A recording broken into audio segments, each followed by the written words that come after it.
Hi అండి, welcome back to our channel అమ్మ చేతి ప్రేమ. ఈరోజు అయితే మన ఛానల్లో చాలా అంటే చాలా హెల్దీ రెసిపీ అయిన డ్రై ఫ్రూట్ లడ్డూని ఎలా చేయాలో చూపించబోతున్నాను. సీజనల్గా వచ్చే వైరస్ నుంచి అలాగే చాలా రకాల డిసీజెస్ నుంచి తప్పించుకోవడానికి ఇలా డ్రై ఫ్రూట్ లడ్డూని రోజుకొకటి చొప్పున తీసుకుంటే మనం చాలా వరకు హెల్దీగా ఉంటాము. దీనికోసం అయితే 3/4 కప్పు బాదం పప్పుని, 1/2 కప్పు వరకు జీడిపప్పుని, అలాగే మరో 1/2 కప్పు వరకు కిస్మిస్ని, 1/2 కప్పు వరకు వేరుశెనగ గుళ్ళని తీసుకుంటున్నాను. ఇంకా చాలా రకాల డ్రై ఫ్రూట్స్ని యాడ్ చేస్తానండి ముందు వీడియోని అయితే చివరి వరకు చూడండి. ఇప్పుడు ఒక్కొక్కటిగా వీటిని లో ఫ్లేమ్లో బాగా ఫ్రై చేసుకోవాలండి. ముందుగా ప్యాన్ పెట్టుకుని వేరుశెనగ గుళ్ళని ముందుగా వేపించుకోవాలండి. ఇవి వేగడానికి కొంచెం టైం ఎక్కువ తీసుకుంటుంది కాబట్టి వీటిని ముందుగా వేపించుకుందాం. మనకి జీడిపప్పు, కిస్మిస్ వీటిలో ఎన్నైతే మంచి పోషకాలు ఉంటాయో వేరుశెనగ గుళ్ళలో కూడా అంతే మంచి పోషకాలు ఉంటాయండి. పిల్లల ఎదుగుదలకి అలాగే బ్రెయిన్ డెవలప్మెంట్కి ఇవి అయితే చాలా చాలా ఉపయోగపడతాయి. వీటిలో మంచి కొలెస్ట్రాల్ ఉండడం వల్ల గుండె ఆరోగ్యానికి కూడా చాలా మంచిది. చూడండి, ఇలా లో ఫ్లేమ్లో వేపించుకున్న తర్వాత ఇలా వేరుశెనగ గుళ్ళ మీద పొట్టి ఇలా ఈజీగా ఊడొచ్చేస్తుంటే ఇంకా వీటిని పక్కకు తీసుకోవచ్చు. ఇప్పుడు వీటిని వేరొక బౌల్లో వేసుకుందాం. ఇప్పుడు ఇదే ప్యాన్లోకి మనం ముందుగా చెప్పుకున్నట్టు 3/4 కప్పు వరకు బాదం పప్పుని వేపించుకోవాలి. మనందరికీ తెలుసు బాదం పప్పులో చాలా చాలా పోషకాలు ఉంటాయని. వీటిలో ఉండే వైటమిన్ ఇ, మెగ్నీషియం, పొటాషియం అలాగే కాల్షియం ఇవన్నీ కూడా మనకి చాలా చాలా ఉపయోగం అండి. చూడండి, ఇలా బాదం వేగిన తర్వాత ఇలా జీడిపప్పుని కూడా యాడ్ చేసుకోవాలి. లో ఫ్లేమ్లో ఎక్కడా కూడా మాడిపోకుండా రెండింటిని కూడా చక్కగా వేపించుకోండి. ఈ జీడిపప్పులో అయితే చాలా రకాల వైటమిన్స్, మినరల్స్ అలాగే హెల్దీ ఫ్యాట్స్ ఉంటాయండి. ఇందులో B6 వైటమిన్ ఉంటుందండి. ఇది చిన్నపిల్లల బ్రెయిన్ డెవలప్మెంట్కి చాలా ఉపయోగపడుతుంది. చూడండి, ఇలా జీడిపప్పు కూడా చక్కగా వేగిన తర్వాత ఇప్పుడు కిస్మిస్ని కూడా యాడ్ చేసుకుని ఒక 2 నిమిషాల పాటు వేపించుకోవాలి. చూడండి, అన్నీ కూడా చక్కగా వేగిన తర్వాత ఇప్పుడు అదే బౌల్లోకి వీటిని కూడా వేసుకుందాం. ఇప్పుడు అదే ప్యాన్లోకి ఒక 1/2 కప్పు వరకు గుమ్మడి గింజలను వేసుకుందాం. వీటినే పంప్కిన్ సీడ్స్ అని కూడా అంటారు. ఈ గుమ్మడి గింజలు అలాగే మరో 1/2 కప్పు వరకు సన్ఫ్లవర్ సీడ్స్ని కూడా వేసుకుందాం. ఈ రెండింటిని కూడా లో ఫ్లేమ్లో ఇవి కొంచెం బాగా వేగేంత వరకు కూడా వేపించుకోవాలి. ఇలా 2 నిమిషాల పాటు వేపించుకున్న తర్వాత 1/2 కప్పు వరకు తెల్ల నువ్వులను వేసుకుంటున్నాను నేను ఇక్కడ. తెల్ల నువ్వులు మనకి ఆరోగ్యానికి చాలా చాలా మంచిదండి.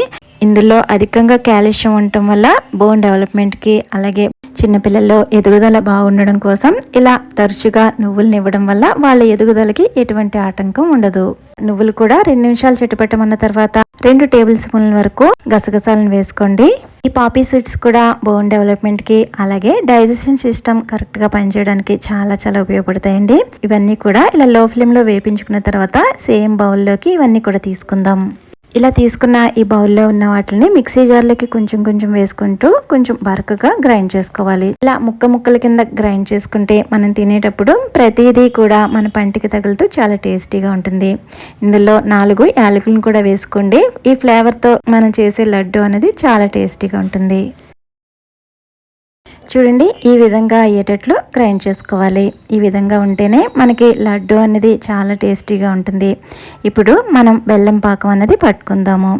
ఇక్కడ నేను ప్యాన్లోకి 1.5 కప్పు వరకు బెల్లం తీసుకుంటున్నాను. నేను ఇక్కడ బెల్లం పొడిని వాడుతున్నాను. ఇలా బెల్లం వేసుకున్న తర్వాత 1/2 కప్పు వరకు వాటర్ వేసుకుని ఫ్లేమ్ని లోలో ఉంచుకుని ఈ బెల్లాన్ని కరిగించుకోవాలి. బెల్లం కరిగిన తర్వాత ఫ్లేమ్ని మీడియంలో పెట్టుకుని కొంచెం లేత తీగ పాకం అనేది రావాలండి. మరి ముదురు పాకం కాకుండా ఇక్కడ చూపిస్తున్నట్టు లేత తీగ పాకం అనేది రావాలి. చూడండి, ఇలా బెల్లం పూర్తిగా కరిగిన తర్వాత ఒకసారి చెక్ చేసుకుందాము. ఇక్కడ బెల్లం పాకం అనేది కరెక్ట్గా చేసుకుంటే లడ్డు అనేది కరెక్ట్గా వస్తుంది. చూడండి, ఇలా తీగ అన్నది ఇలా కట్ అవుతూ ఉండాలి. మరీ స్టిక్ అయిపోకుండా ఇలా కట్ అవుతూ ఉంటే ఇంకా ఫ్లేమ్ని ఆఫ్ చేసుకుని మనం ముందుగా ప్రిపేర్ చేసుకున్న ఇదంతా కూడా దీనిలో వేసుకోవాలి. ఇప్పుడు గరిటెతో ఈ బెల్లం పాకం అంతా కూడా దీని అంతటికీ కూడా బాగా పట్టేటట్లు కలుపుకోండి. చూడండి, ఇలా బాగా అంతా కలుపుకున్న తర్వాత దీనిలోకి 2-3 టేబుల్ స్పూన్ల వరకు నెయ్యి యాడ్ చేసుకోవాలి. ఇలా నెయ్యి యాడ్ చేసుకోవడం వల్ల లడ్డు ఫ్లేవర్ అనేది చాలా చాలా టేస్టీగా ఉంటుంది. నెయ్యి బాగా కలిసేటట్లు అంతా కలుపుకోండి. ఇప్పుడు చేతికి కొంచెం ఆయిల్ కానీ నెయ్యి కానీ రాసుకొని ఇక్కడ చూపిస్తున్నట్టు లడ్డూల కింద చుట్టుకోవడమే. కొంచెం గోరువెచ్చగా అయిన తర్వాత లడ్డూల కింద చుట్టుకోండి. మరీ వేడి మీద అవసరం లేదు. నేను చెప్పినట్టు కనుక పాకం పట్టుకుంటే ఎటువంటి ఇబ్బంది లేకుండా ఈ విధంగా లడ్డు చుట్టుకోవచ్చు.